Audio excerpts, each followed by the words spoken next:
Good evening, everyone.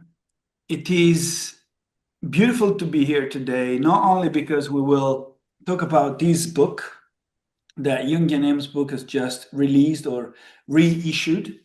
Who's the Patient here? Portraits of the Young Psychotherapist. But for me, it is so beautiful to be here with a legend, Dr. Thomas Singer. We know him as Tom. Tom, shall I really read your biography? Because people know about you, right? So, we are here to talk about your book. We are here to talk about politics, obviously. What else with you? Let's start from this book. I received my copy yesterday. Your copy is on your way, possibly is over the ocean. This book, actually, this book, which is the original one, published in 1975 by Oxford Press, is older than me because I'm 47. So, can you tell me how it started? How you and Stuart Coppens started the work? Because it's not just a book of words, it is actually also a cartoon. And the original copy was the face of a man. Well, we were chit chatting before this. You pointed out that I changed the copy, and we live in through difficult times. So I decided to take a cartoon that is about a man having therapy sitting on a toilet. So, shall we start from the beginning? What inspired you and Stuart to work on this book that was published almost 50 years ago? Well, first of all, I want to thank you, Stefano. I'm enormously grateful to you for picking up on this book, which, as you said, was actually published 50 years ago. And it feels so old that it either feels from another lifetime or I wonder who did it. I hardly recognize it. At the same time, it seems enormously familiar. It's one of those strange kind of memories that's both like yesterday and like another lifetime. And anyway, very grateful to you for picking this up. I was rereading it last night and today, and I was kind of amazed at the book for a variety of reasons. I was surprised, and so much of it seemed familiar, and I felt in some ways like I was still learning the lessons that Stuart and I were trying to portray 50 years ago. Uh, there is an interesting story to how this book came into being. Stewart had gone to medical school on the East Coast at Harvard and was going to take a child fellowship at Dartmouth, which is in New Hampshire, Hanover, New Hampshire, which was a relatively small department of psychiatry at the time. And I had in 71, or 72, I had done part of my residency at Dartmouth, and I didn't like modern clinical psychiatry, and I was very interested in Jung. I had begun a Jungian analysis when I had a terrible time in medical school, and I had seen a Jungian named Margit Frank in the mid 60s. She sort of rescued me. So I I was doing a mainstream psychiatric residency. There weren't a lot of different avenues to getting into psychotherapy at that time, and so I had had a Jungian analysis in the 67 to maybe 70, and then I'd gone out to California and begun my residency there. I was all over the map, literally at that time. I was caught between the East Coast and the West Coast of the United States, and I had grown up in the middle of the country in St. Louis, Missouri. So I was sort of a citizen of a number of different parts of this country. Anyway, I had not finished my residency at Dartmouth. I had gone back to California and begun at the Jung Institute in San Francisco in 73, I think it was. So I already was pretty steeped in the Jungian tradition. But since I hadn't completed my psychiatric residency, I felt like I was an imposter or that I wasn't truly credentialed. So I contacted the director of training at Dartmouth. I had done a couple of years there and asked if I could come back and complete my residency. So I'd done 2 years at the Jung Institute and a year or two of my residency, and they accepted me for a child fellowship, a child psychiatry fellowship at Dartmouth in 1975. And that's when I met Stuart Copans, and the two of us were child fellows, fellows in child psychiatry, and our the head of the very small department was a man named Ray Sobel, who was a trained at the William Allenson White Institute in New York, which was the in the tradition of Harry Stack Sullivan. So it was the interpersonal. Today, it would be the inheritors of that tradition would be the relational analyst, I would say. So Ray was a child analyst trained in the Harry Stack Sullivan, William Allenson White tradition, and Stu and I were his child fellows. And Stu and I really hit it off. We liked one another. We had fun. Stu loved to do cartoons, and I had lots of ideas, although I was firmly entrenched in the Jungian tradition by that point. And Ray was a great supervisor, and so we started telling stories to one another, Stu and I, about training. I sort of already had a Jungian perspective. Stuart had a more Freudian, traditional Freudian perspective. And Ray Sobel had this sort of Sullivanian, and these were all separate, really separate traditions. And so we met weekly, and Stu and I started having images, and Stu was a really good cartoonist, so he started drawing my images, and he had good ideas, and I started writing his ideas.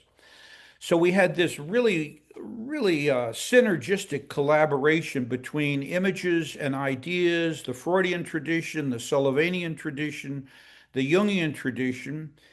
And for a year, we went every week, we would meet and tell stories. And this book grew out of our this child fellowship and our exchanging stories. And at the end of the year, we presented this cartoon guide, which we were really doing for our amusement and pleasure, and a way really of digesting the experience of learning how to be therapists. And we presented it at a small colloquium at Dartmouth. And then the director of the training program, a fellow named Gary Tucker, who was a wonderful mentor to me, uh, was very close with a fellow, Jeff. What was Jeff's last name? One of the problems of age is you forget names. But anyway, Jeff was the editor for Oxford Press, and Gary had done books with him.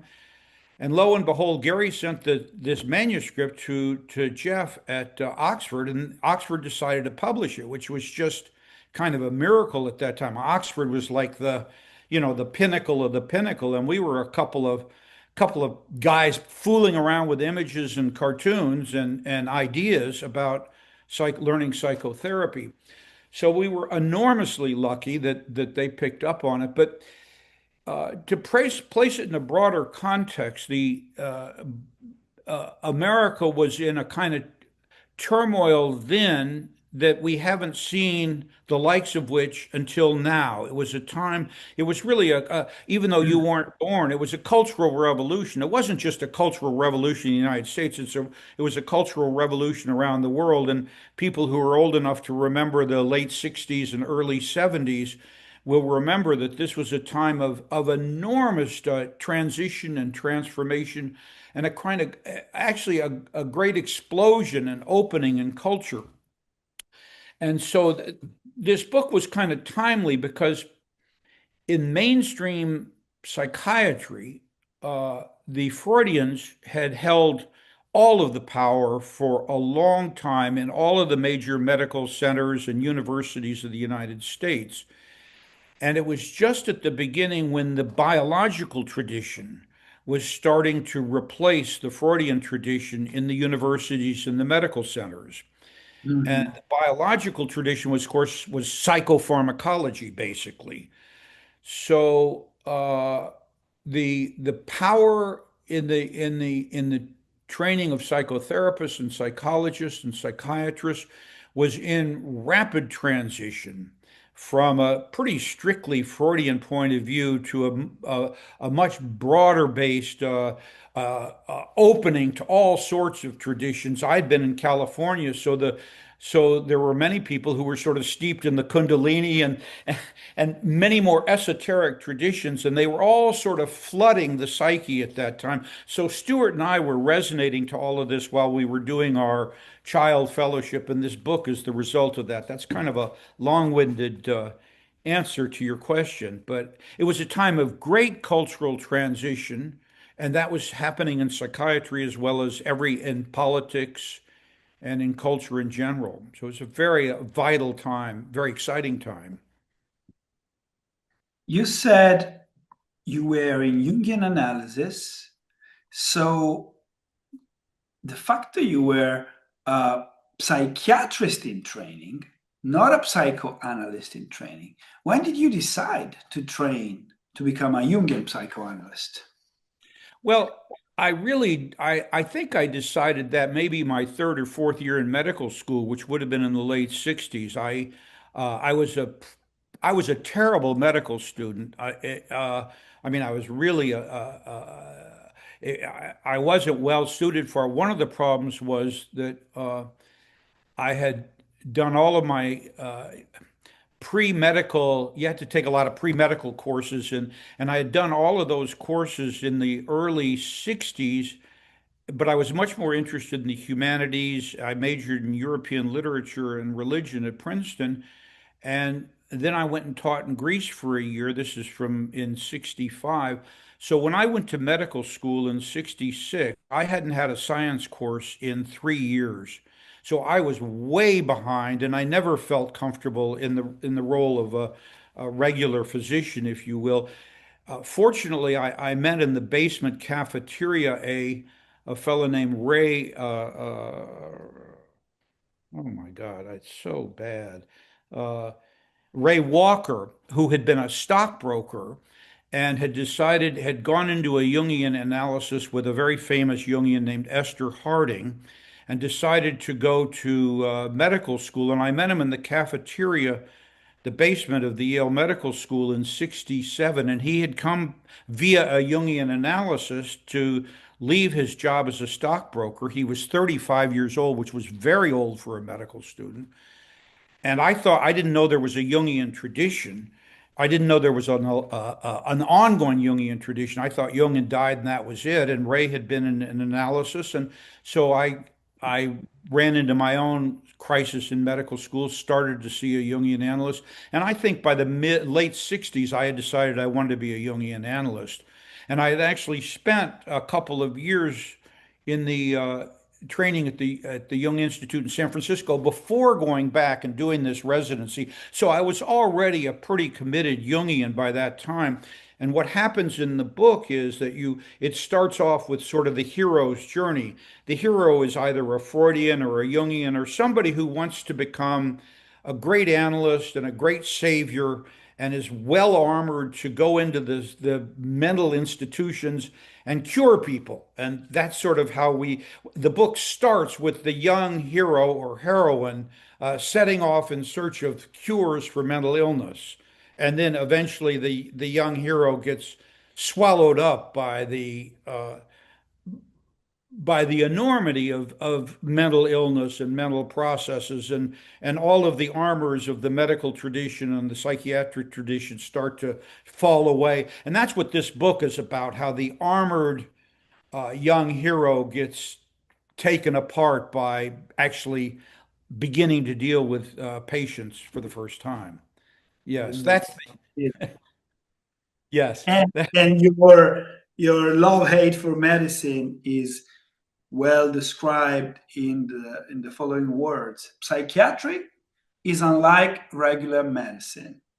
If in medicine the urge is to understand the machinery of the organism, in psychiatry or psychotherapy, it is to gain a deep knowledge of human nature and behavior. And I believe that to become a Jungian, you really have to study the humanities first. Otherwise, it's very, very difficult. Actually, I didn't study medicine. And I remember I was 17, 18.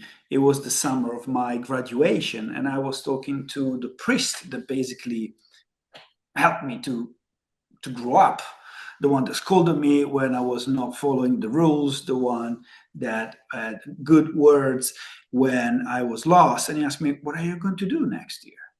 And I said, "Well, I don't know. I would like to become a psychoanalyst, but I don't know how."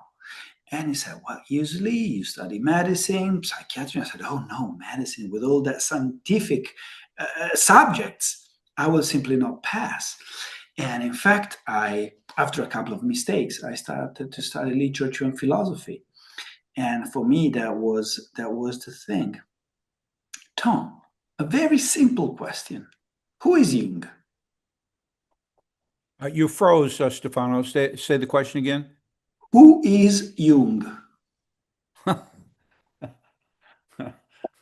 Well, the funny thing is, a Jungian, long ago, I stopped reading Jung, and I'm one of those Jungians who, for me, Jung is the person who rediscovered the reality of the inner life. And really, in the tradition of Meister Eckhart and Saint Augustine, I mean, there's a long tradition in the West of men and women who turned inward to discover themselves as opposed to living more out in the world, more extroverted attitude. So for me, the most important contribution of Jung was that he actually said that the inner world is real. Now, Jung's elaboration of his own inner world has become less interesting to me than the fact that he rediscovered and reaffirmed the deep value of the inner world and that he gave some basic parameters of that, like the personal unconscious and the collective unconscious and the archetypes. And so for me, he's somebody who rediscovered the reality of the inner world and created a basic roadmap for that. The specific contents of which I think each of us as individuals have to map for ourselves or discover for ourselves. So, so for me, Jung is the person who opened up the reality of the inner world and provided a basic map of that inner world. Now, Joseph Henderson added from the personal unconscious to the collective unconscious. He added the realm of the cultural unconscious, which has become extremely important to me. That's that mid place between the personal and the archetypal. For me, the cultural unconscious has become enormously alive. But as you were talking about the priest and literature and the humanities, I want to go back for a minute because the first thought that came to mind was the book by uh, George Bernanos, Diary of a Country Priest. Did you ever read that book, Diary of a Country Priest? We'll do Uh, it soon.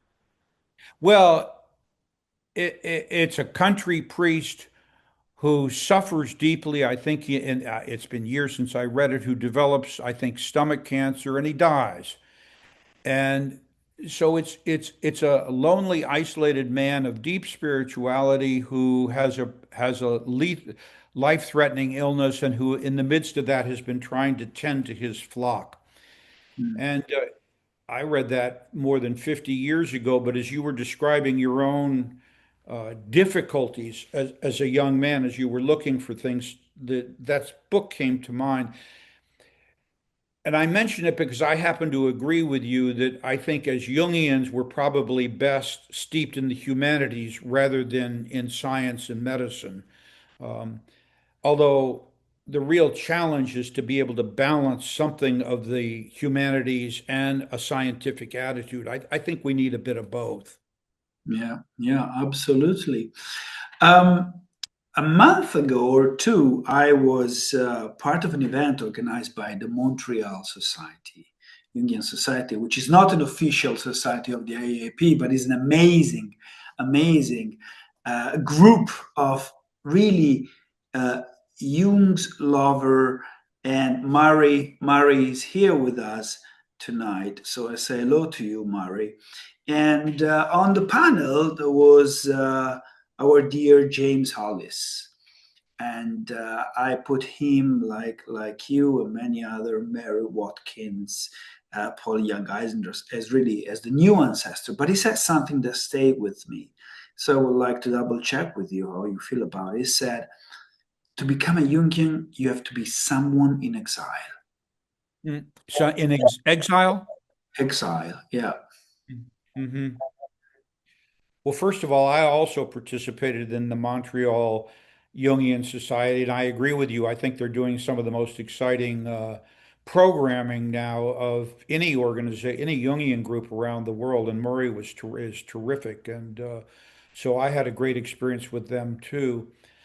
I actually agree with you that it seems as though uh, the experience of being in exile is somehow essential to at least the beginnings of who we are. I think if you're totally comfortable in your culture of origin, it's less likely that you would be a Jungian. I think you need to experience something of being in exile. I grew up in St. Louis, Missouri, and which is a wonderful old for the United States Midwestern town and city at that point. It was the fourth largest city in the United States before 1900. So it was a big city, and we made lots of shoes and lots of beer.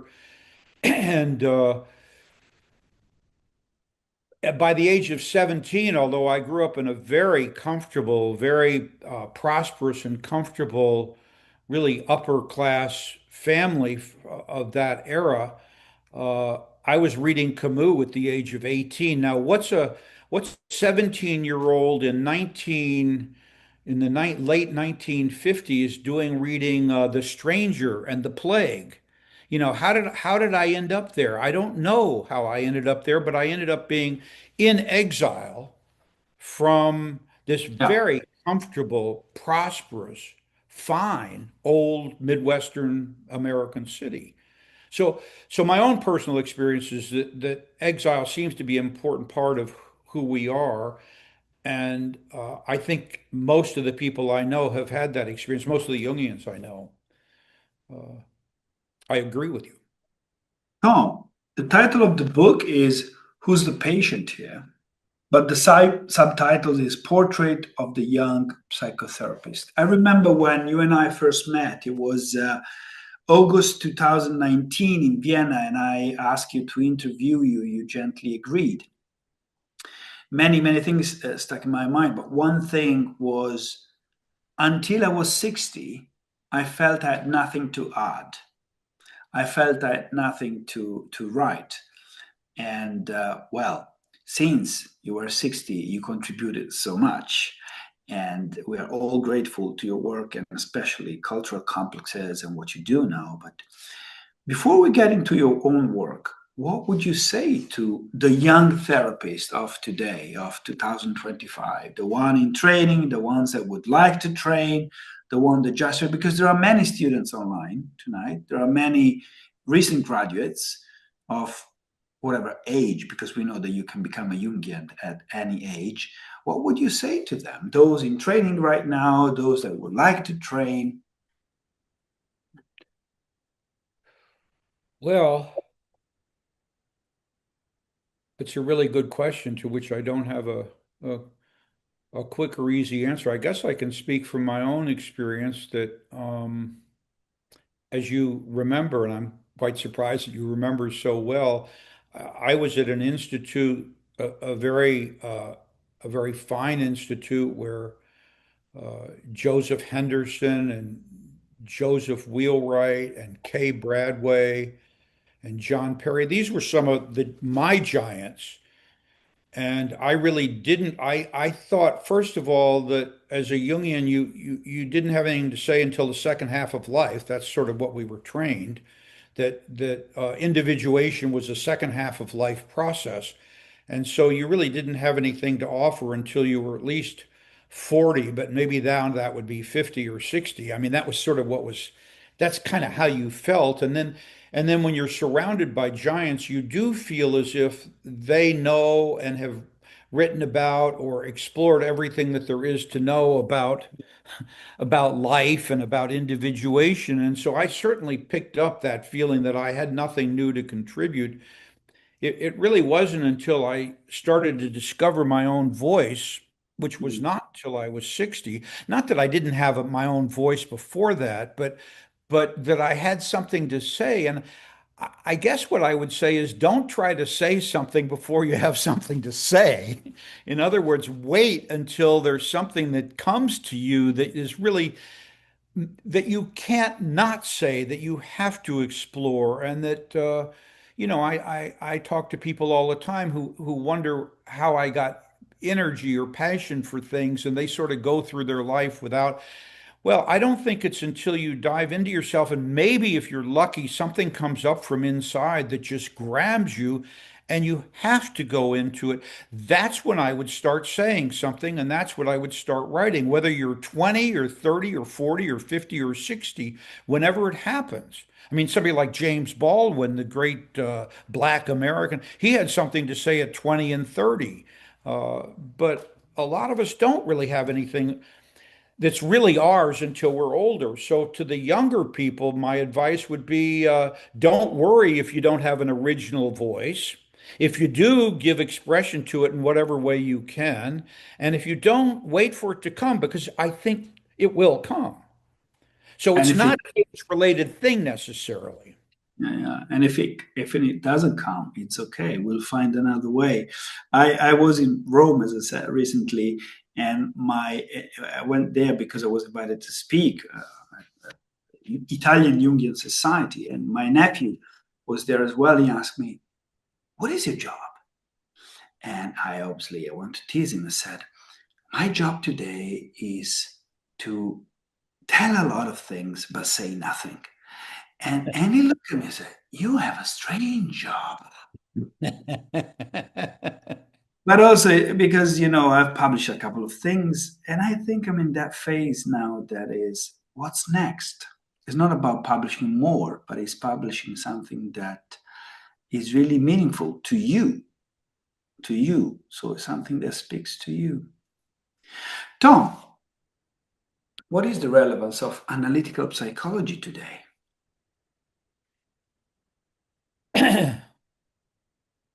Well, I guess I guess I should speak my own voice. I mean, there are a lot of Jungians who do great work seeing individuals and helping individuals come to grips with their own inner life and their adaptation to the world. And that's always been at the center of our work, and I still think it is the most important thing that we do is working with individuals and doing the best we can to be responsive to them and help them find their way, uh, or at least if they're suffering uselessly. A lot of people suffer uselessly. I mean, their suffering is useless. I think there's a difference between meaningful suffering and useless suffering. So one of the things I think we do is help people not suffer uselessly and suffer meaningfully. Um, for me, over the last 10 or 20 years, that clinical work has continued. But the most important thing that I feel I've been doing in my non-clinical work has been trying to address the the interface of the collective psyche and the cultural psyche, if you will, and how it lives inside of us, so that the realm of the cultural complex as it lives both out in the world and inside of us has been, for me, the cutting edge of exploration. It's actually been in some ways more interesting to me than my individual psyche. Uh, Mm. but that's just what's happened to me over the last 20 years or so. I continue, I think I've been in some form of therapy or analysis for the last 50 years or more. And so I continue my own individual work. And I'm always surprised that when I think I'm done, something else comes up and I'm back trying to thrash through personal complexes and issues. But the cutting edge for me in terms of my professional work, I think, has been in the realm of the uh, collective psyche and cultural complexes. Obviously, that's not for every Jungian. So when I think what the contribution of analytical psychology is today, my contribution has been in the realm of exploring what Henderson called the cultural unconscious and cultural complexes, because I think that's actually what's tearing us apart as a civilization. And Mhm. to the extent that we have a responsibility to the ongoing life of civilization, uh, I think that that's what the area that's interested me the most. Yeah. Double question because, okay, you said until you were 60, you were there listening, working, and then you revolutionized analytical psychology, bringing the concept of cultural complexes to the world. How did you start? How did it start? When? Why? Well, um, I was working with Sam Kimball's, who really is a co-founder with me of this notion. And I think I was meeting with Sam one day and we were talking about complexes, and he used the word cultural complex. And a bell went off inside. I had been wrestling with the interface of mythology, politics, and psyche. Those were what's the relationship between mythology and the psyche and politics? And Sam used the phrase cultural complex, and it's as if it all came together as the interface of mythology, politics, and psyche. And the reason that actually the personal reason that it became so important to me goes back to this: who's the patient here? Uh, when I was training, I got very interested in Jung. That's Jung spoke to me because of his interest in the spiritual life and the religious traditions, and that it had a positive role to play in the psyche. And for Freud, religion really was the opiate of the people, or the opiate. And so I got very interested in Jung, and uh, both of my parents, they were of German Jewish heritage. Their ancestors came to the United States in the 1840s. So by the time I was born, our family was very assimilated into American society. Both of them had had Freudian analysis. They both had serious problems to work on. And I got interested in Jung, and I had a big problem because my family was really in the Freudian tradition in terms of having received the benefits of a Freudian tradition.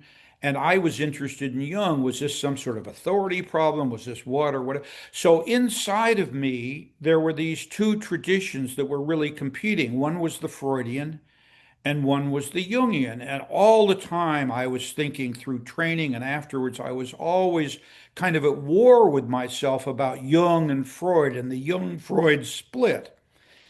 And when I got the notion with Sam of cultural complexes, suddenly I saw these two competing groups as being like huge balloons occupying far too much space in my psyche and in my brain.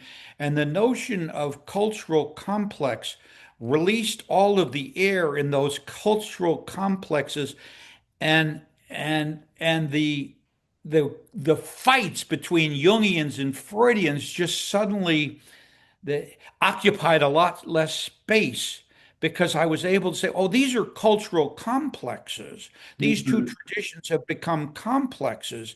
And we were at war because they're like two groups that fight. And then you feel like you're on one side or the other, and you have to choose one side or the other, which is ridiculous. So the cultural complex theory at a personal level helped defuse for me the internal battle between Jung and Freud, That's which amazing. occupied far too much of my psychic space. It's amazing. It's amazing. Um, I'm asking you questions that I asked last summer at a plenary at the IAP conference to Verena Cast, Tom Kelly, and Karin Fleischer. And one of the questions I asked them, you were in the audience, I remember, I asked them, are we Jungians keeping up with the times or not?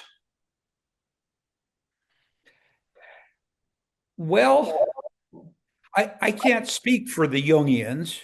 Um, uh, I mean, I can speak for myself as a Jungian that I think we're in danger of staying within our own little, what do you call it, silo. That's Mm.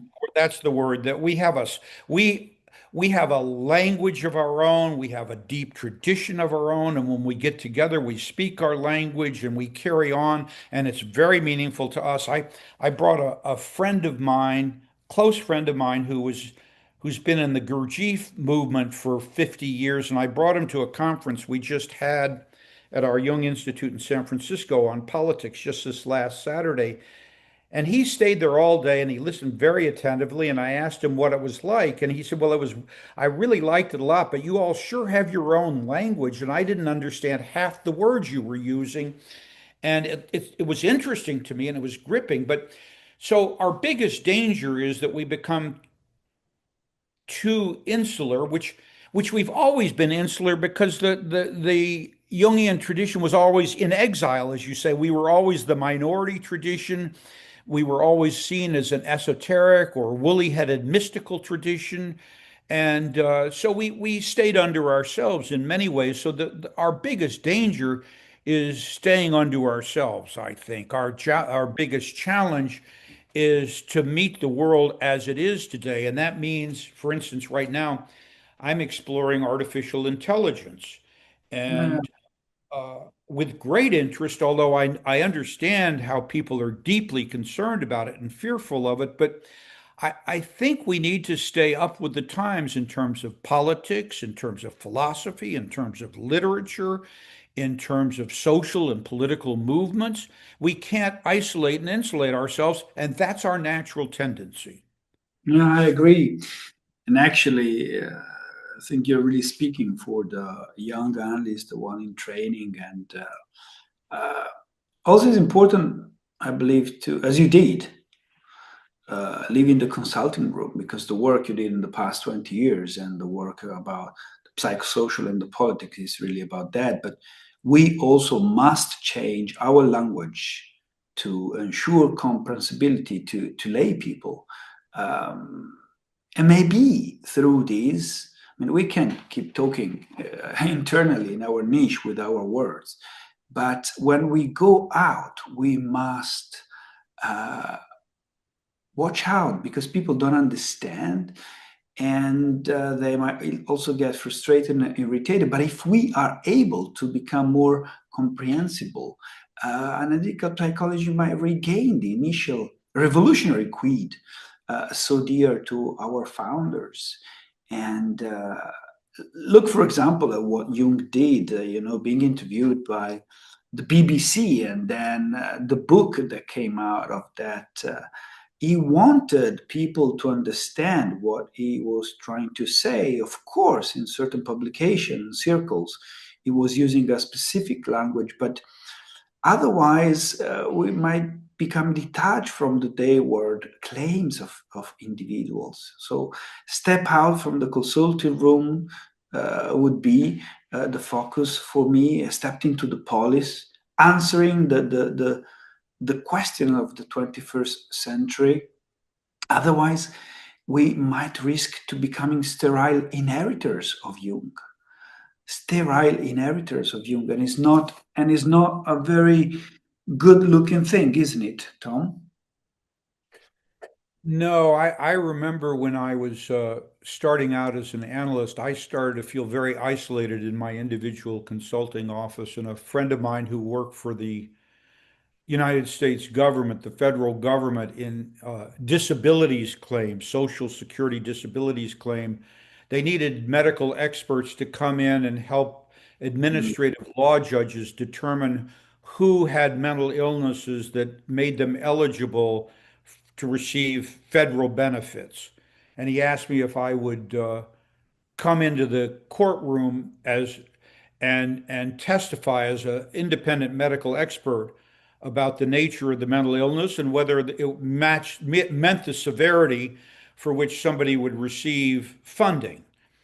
And I ended up doing that for 20 or 25 years because I loved getting out of the office. I loved getting into a courtroom. I loved having an independent voice in which I tried to listen carefully to what the claimant who was applying for disability had to say, and then trying to come to some sort of decision or help the judge make a decision about mental disability.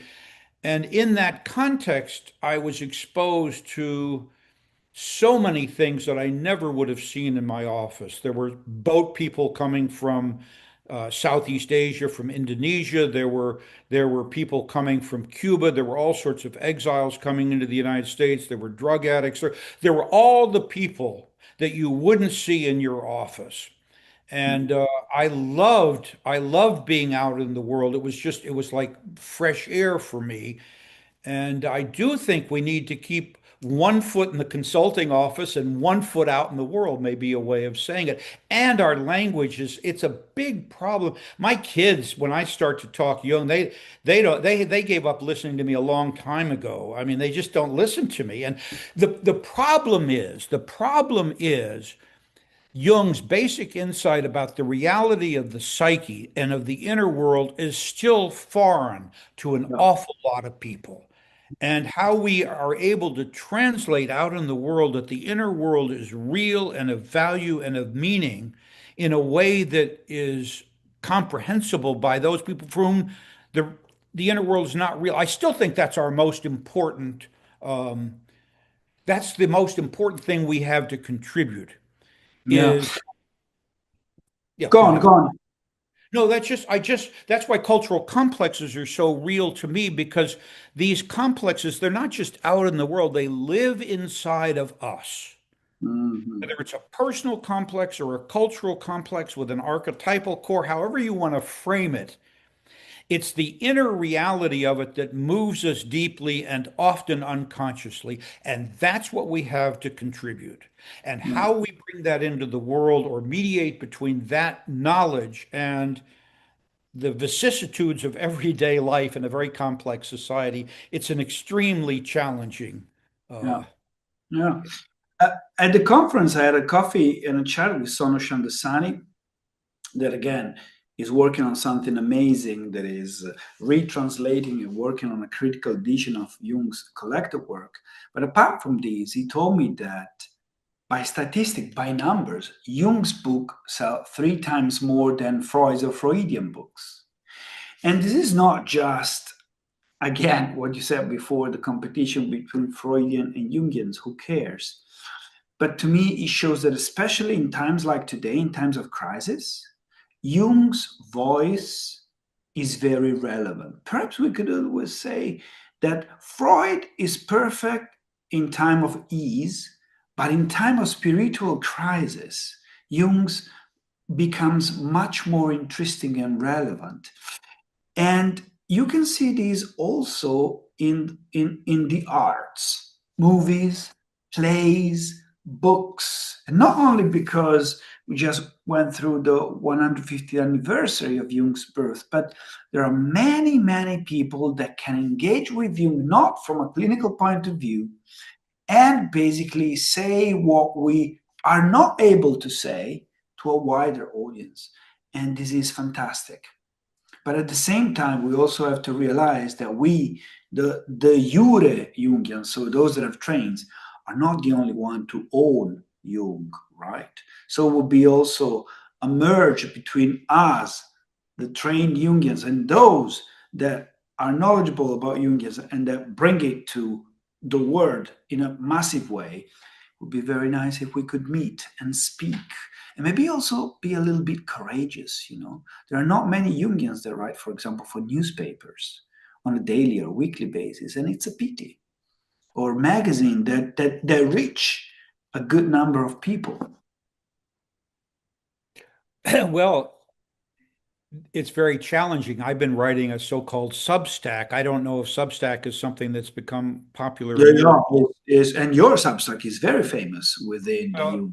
well, Yes. I've been writing for a Substack for a year or so, and I've been having a ball. And of course, the challenge is to take what is very real to us about the inner world and how it's activated. I want to go back to what you said about Freud and Jung, and Jung being more relevant in some ways in times of crisis than Freud. Of course, Freud wrote Civilization and its discontents, so he was not uh, unaware of the problems of living in complex society. But I do think that first of all, Jung suffered enormously when he broke with Freud, and he was having those visions, and he was dreaming of blood coming over Europe, and he didn't know whether it was a personal psychosis or something in the collective psyche. So Jung did have a porousness to the collective psyche that was deeply influential, through which Mm. archetypal forces move. But the collective psyche, both prior to World War I and prior to World War II, Wotan comes to mind. Jung was porous to the collective psyche. He acknowledged its reality, and therefore, and he experienced the crisis of the 20th century internally in his own psyche. So I think that makes him, in some ways, more porous and vulnerable and accessible during times of crisis because he reported on his own vulnerability to that and because he actually postulated something called the collective psyche. I don't think Freud ever talked about a collective psyche per se. He talked about the individual psyche but I don't think civilization and its discontents. It's not that he wasn't in tune to those things, but I don't know if he made room for a so-called collective psyche. So I'm just thinking about you're saying Jung may be more relevant in times of crisis. But Yeah, there, I say that because something that is very important to me, maybe because my Italian and Catholic background, but when you are hopeless and helpless, you have two choices: mm, cry mm, or pray. mm, And pray always in whatever in whichever way, also in non-religious way, is always linked to spirituality, which mm, is something that for me is not into Freud's civilization book, because that was not a psychoanalytic book, but was more a philosophical book, a book that extended beyond the clinical, while Wotan, and especially after the catastrophe, which is for me with Wotan the biggest paper, and we should all write before another catastrophe. We Jungians should be aware of something like that and write about before another catastrophe. Both papers or everything that Jung wrote was clinical per se, and also put him very much into trouble. When he was in Berlin and was talking about Nazism, and the positive and negative side of the swastika was misunderstood. So I lost my point, but anyway, it's about time to open. It's about time to open the floor to our audience, if you agree, Tom, because yeah, we'd love. yeah. Thank you. Just yes, let's open it. And your questions are wonderful and stimulating, and I'm really enjoying this conversation a lot. Thank you very much. Thank you, Tom. It's always a pleasure. So, who would like to ask a question to Tom Singer, or maybe even just bring a comment? We're having our usual chit chat, but as always, Pater Otto is the first one. So go ahead. Yeah, I am reminded of Tess Castleman's book, Threads, Knots, and Tapestries, where she talks about the tribal unconscious as a level between personal and collective. Are you familiar with her work, or would you compare your concept with hers? I'm not familiar with her work, although tribal certainly would be quite consistent with cultural. Uh, um, I do think that the important point is that there's something in between our personal unconscious and the archetypal unconscious, where culture is mediating our experience and we're identified in all sorts of ways with our specific culture. And whether you call it the cultural unconscious or the tribal unconscious, I think it's in the same zone. Unfortunately, I'm not familiar with her work, but just on the basis of the language, I would say that it's in the same area. Yeah, she bases it on dream groups that she led that started dreaming about each other, and some really funky coincidences that start to happen within the psychic field of a group. Yeah.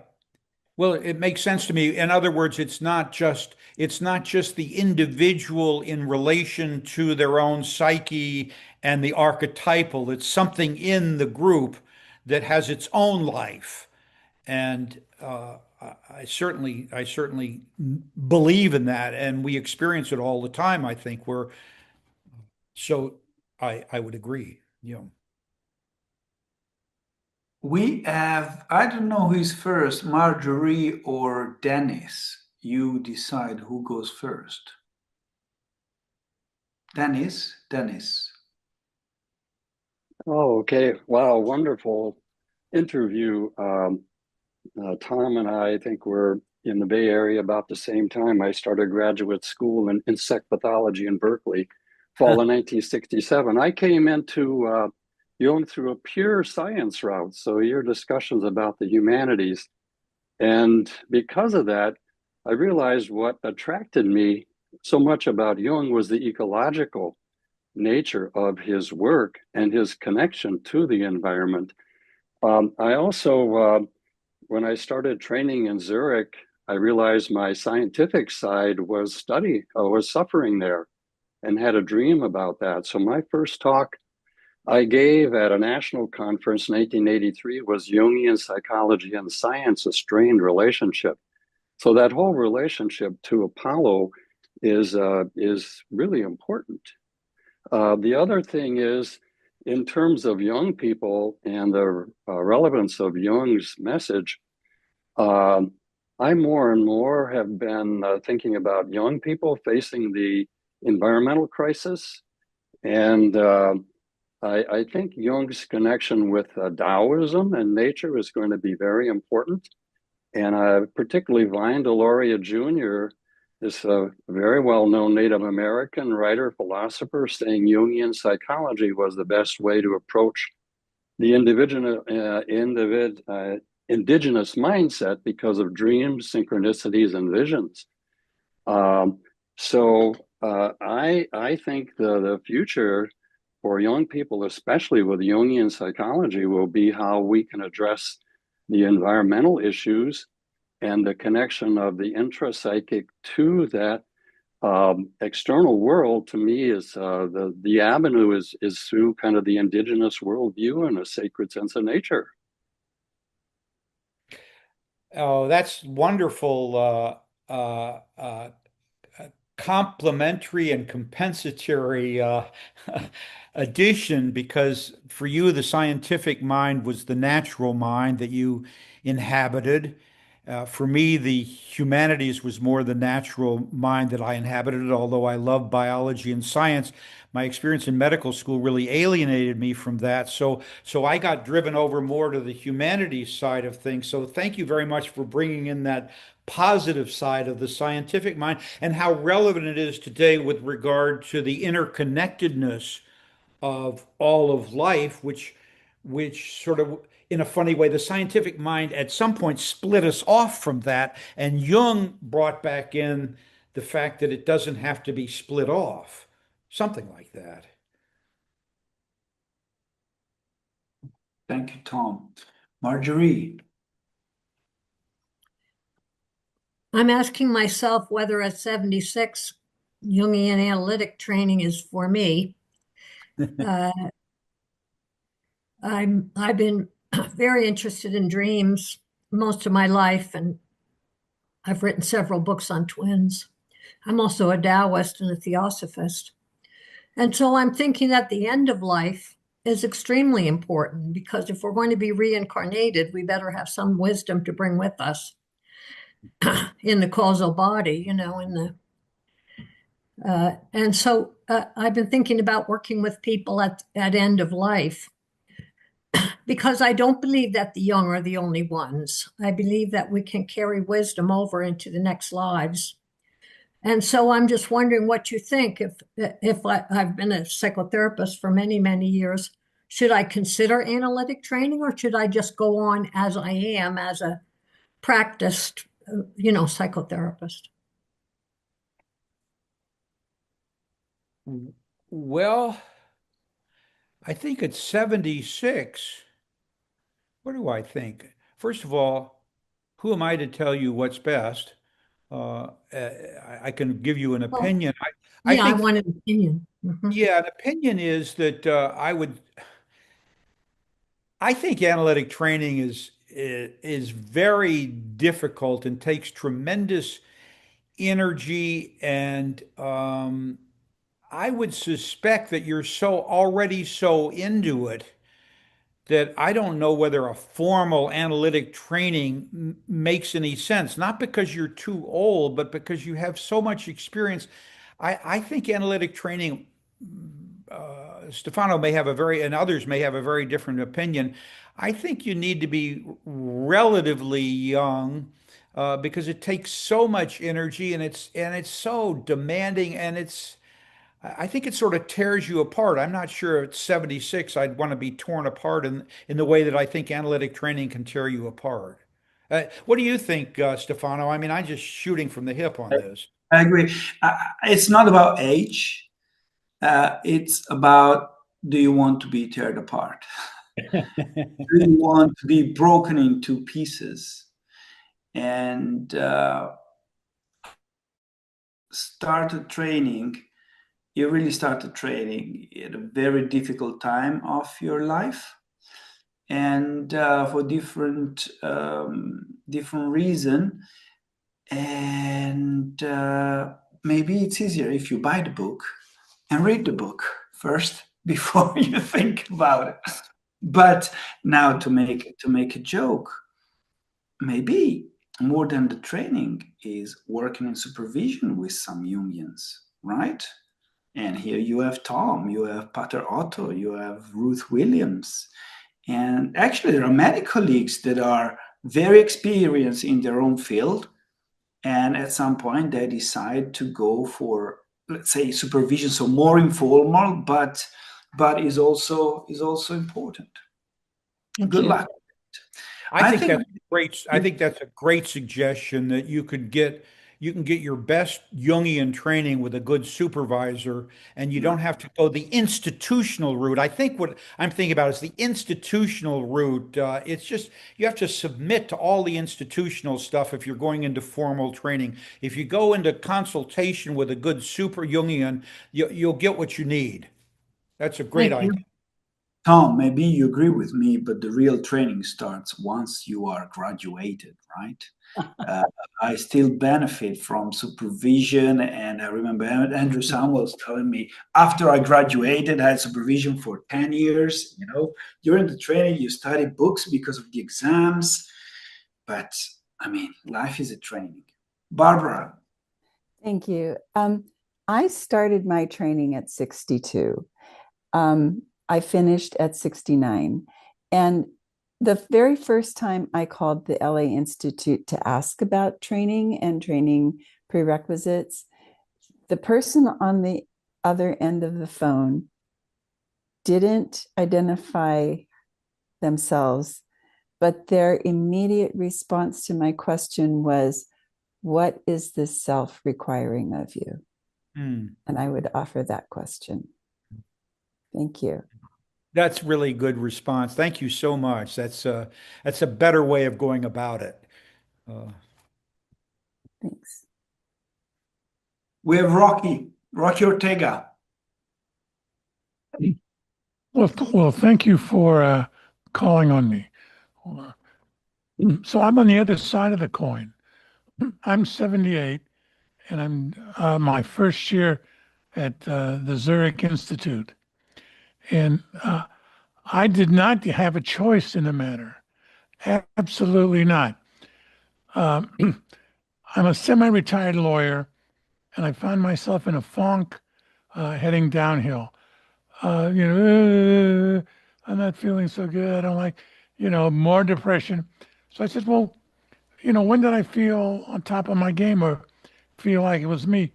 And it was when I was going to Pacifica Graduate Institute, a Jungian place.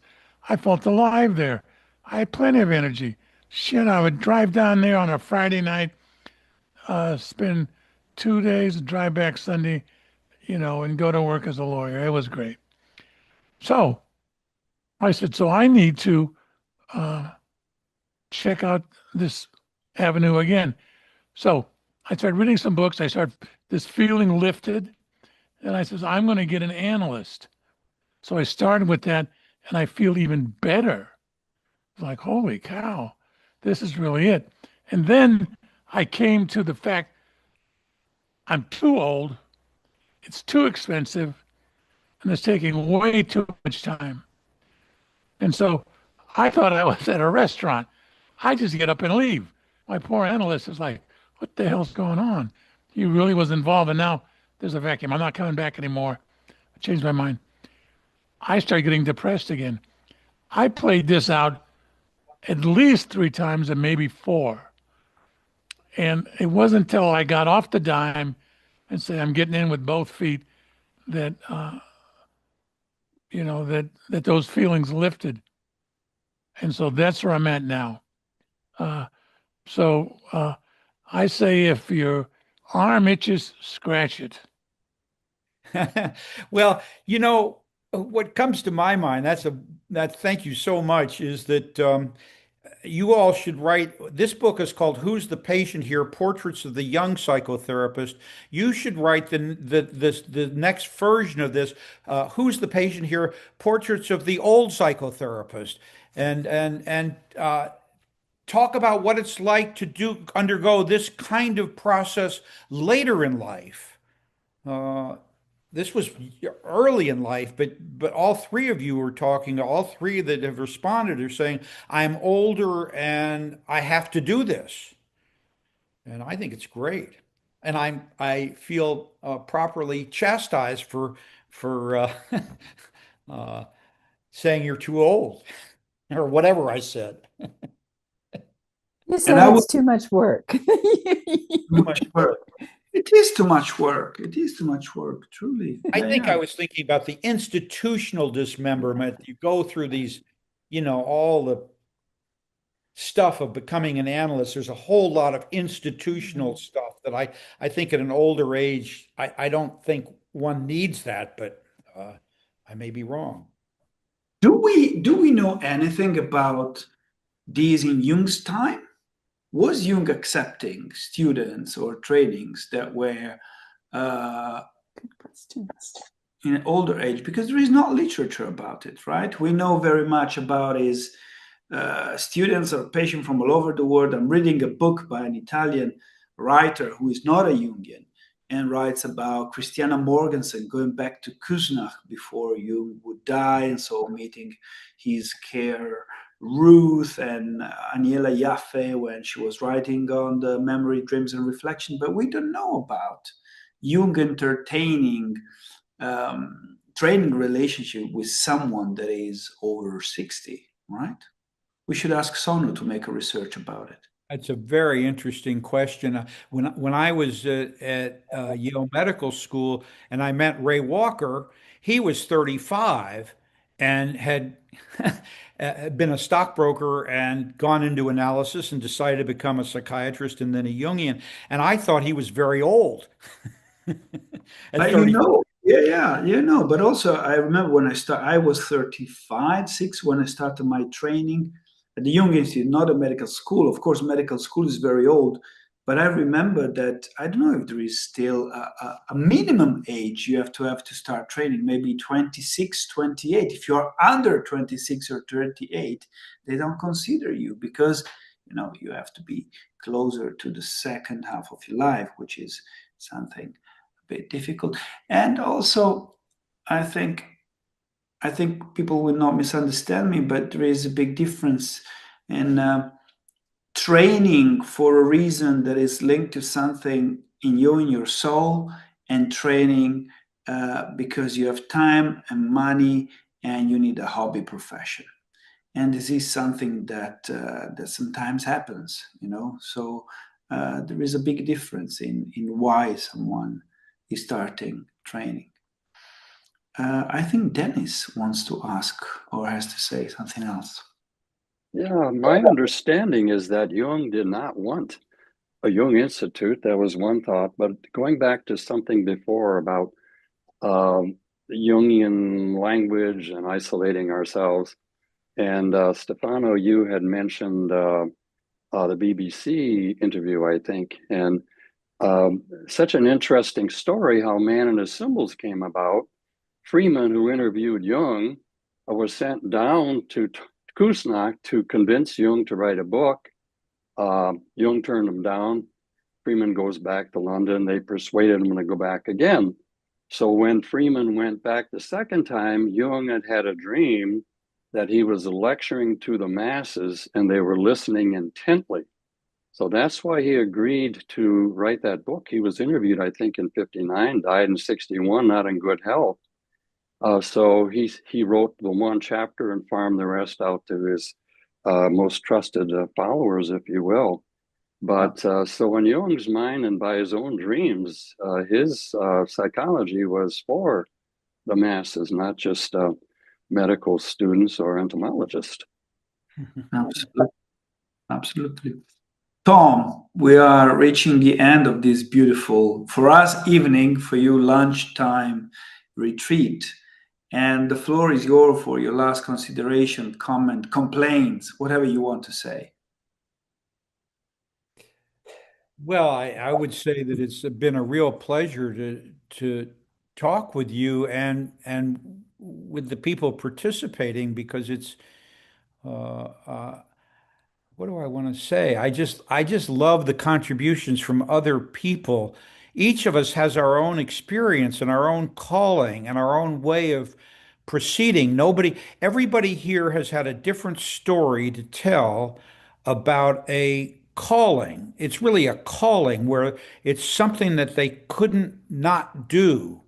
And maybe that's the reality of the inner world where you get something from inside and there's no way, even if you try to avoid it 3 or 4 times, even if Jung tried to avoid writing Man and His Symbols 3 or 4 times, somehow when a voice from inside and from deep calls one, as much as you may want to refuse it, if it keeps bugging you, you have to do it. If you don't do it, you die, or you wither up, or you become, you lose your vitality. So I really like the participation of the group because everybody really was attesting to that same thing about the reality of an inner calling that can't be denied, or it's denied at one's own peril, including Jung himself, even at the end of his life.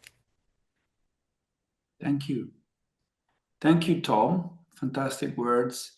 We will continue next month for the last Psychosocial Wednesday of 2025 on the Jungian analyst. And we will actually talk about the making of a Jungian analyst. And we will have Robin Zeiger from Israel. So I see you in December. We will, of course, send you the correct information. Tom, as always, thank you so much. I will be happy to hear what do you think of the book, of the new published book, the quality, and to all of you here, buy the book. Don't do it for me, do it for Tom Singer. Bye-bye. Bye-bye. Thank you. Thank you. Bye.